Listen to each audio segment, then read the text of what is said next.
میں تو کہتا ہوں اگر 25 سال پہلے میں نے یہ حدیث پڑھی ہوتی تو میں گلی گلی اس کا پیغام پہنچا چکا ہوتا، اور آج کی صورتحال یہ نہ ہوتی کہ روزانہ ایک نئے مسئلے پر ہمیں نیا انتظام کرنا پڑے۔ میرے آقا علیہ السلام نے جب ختم نبوت کے لحاظ سے مستقبل کو دیکھا اور نظام عطا کیا تو نظام میں آپ نے کیا فرمایا؟ فرمایا لَيَنْتَقِدَنَّ اور الاسلام عُرْوَةً عُرْوَةً، فرمایا ایک ایک کر کے اسلام کے کڑے ٹوٹیں گے، ایک ایک کر کے، قیامت تک کے حالات بتائے۔ فرمایا میری امت میں تمہیں بتاتا ہوں پہلے ہی نہ ٹوٹنے دو تاکہ آگے سب محفوظ رہیں۔ پہلا کڑا کیا نماز ہے، کیا روزہ ہے، کیا حج ہے، کیا زکوٰۃ ہے؟ یہ پلرز آف اسلام ہے، نہ انکار ممکن ہے اور نہ کوتاہی جائز ہے، مگر پہلا محاذ نماز نہیں ہے کہ سب اس پہ اکٹھے ہو جاتے سارا دین بچ جاتا۔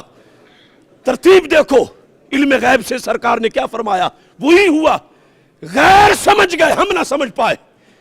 میرے آقا علیہ السلام نے فرمایا ایک ایک کر کے اسلام کا کڑا ٹوٹے گا، جب ایک ٹوٹے گا تو میری امت دوسرا پکڑے گی، دوسرا ٹوٹ جائے گا، تیسرا پکڑے گی، کافر تیسرا توڑ دیں گے۔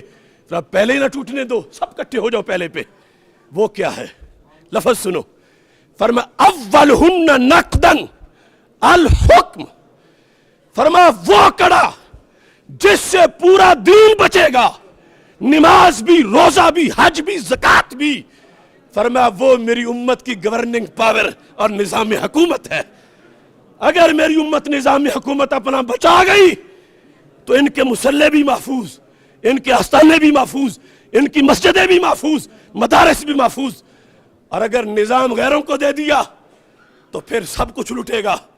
اب 400 مدارس برما والوں کے کہاں گئے؟ شام کی وہ خانقاہیں، میرے ساتھ وہ حضرات پڑھتے تھے بغداد شریف میں، 5-5 ایکڑ کی خانقاہیں بغداد شریف، عراق اور شام کی، داعش نے اپنی جیلیں بنائیں۔ ایسا کیوں ہوا؟ اولہن نقدن الحکم، حکم اسلام، نظام مصطفیٰ صلی اللہ علیہ وسلم، اس پہ کافروں نے پہلا حملہ کیا اور اتنی غلاظت گھوڑی کہ اس موضوع کو ہی ہمارے نصاب سے نکال دیا۔ پھر آخرہن الصلاۃ، سرکار فرماتی آخری حملہ ہوگا نماز پہ، پہلا نظام پہ ہوگا۔ اگرچہ پڑھتی تو ہر وقت ہے مگر پہلا نظام پہ ہے۔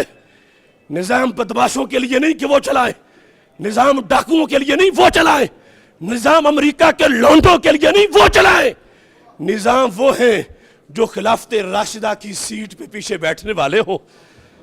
یہ المیہ ہے، ایک ایک مسئلہ آج اس کی حفاظت کے لیے ہمیں نکلنا پڑے گا۔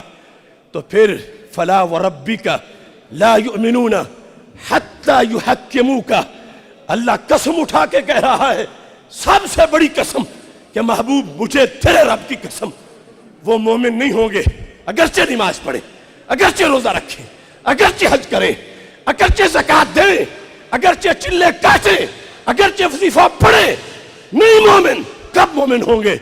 فرمایا حتی یحکموک، محبوب جب تمہاری حکومت لے آئیں گے، مانیں گے تو پھر مومن ہیں۔ یہ ہے قرآن کا پیغام ہمارے نام۔